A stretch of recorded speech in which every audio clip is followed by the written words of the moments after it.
So from one side of my coffee machine making kitchen to the other, I thought I'd have a go at roasting my own coffee. Something I've wanted to do for quite a while, but I've never really had the gear to do it, so went to Maya, bought a popcorn machine, and here we go. Now, doing it under the range hood, because as you'll find out later, it is quite a smoky process. So, here we have the popcorn machine. This is just a Sunbeam. You'll need one of those. You will need a bowl. So this bowl has a damp chucks in it. That's to catch the chaff that comes out as it roasts. Grab a digital scale for weighing out your coffee. And there's a spoon that I didn't even use. And green coffee. This is Guatemalan wet processed coffee. So the internet teaches me everything, like I'm sure it teaches you everything. So the internet told me that 85 grams is what I should go for, so measure out 85 grams into the little container here, and we'll be set to go. Now, I thought I would be really fancy and turn my popcorn machine on and get it whirring and ready to go, and then I realised that this actual popcorn machine doesn't work without the lid closed. So, instead of doing that, we'll just move straight on to putting the coffee in. So grab your little container of coffee and tip it into the machine. Now, as I said, this machine won't turn on without the lid closed. So once it's all in there, just sit back, close the lid, and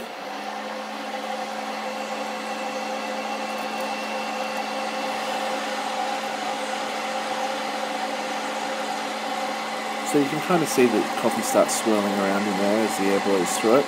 Now, some of the chaff will go in the bowl. That's the good news. The bad news is the rest of it will go all over your kitchen, so just watch out for that. But some of it does go into the bowl. Eventually the coffee will start making a cracking noise, which is chemical reaction inside the beans, which means that it is essentially roasted. The longer you leave it after that, the darker the roast.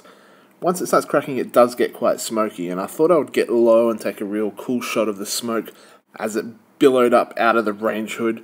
But then, suddenly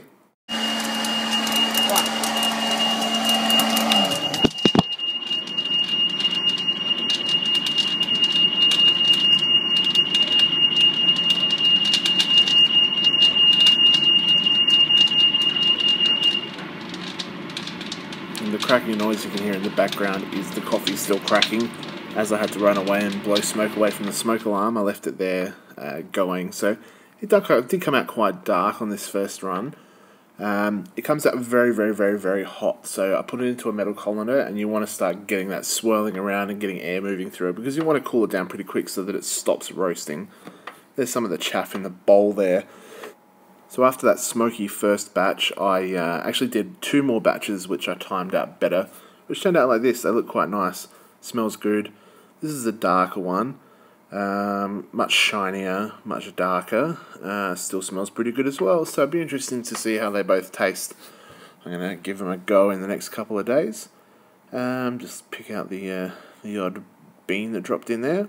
And there they are. On the left, that from start to finish, that only took 2.5 minutes. I'm not sure how long the darker one took, because I had to run away to blow smoke away from the fire alarm. But there it is, nice and shiny and dark. And over here is the lighter roast, which, so start to finish, turning the machine on to turning the machine off only took 2.5 minutes. Get the stuff, give it a shot.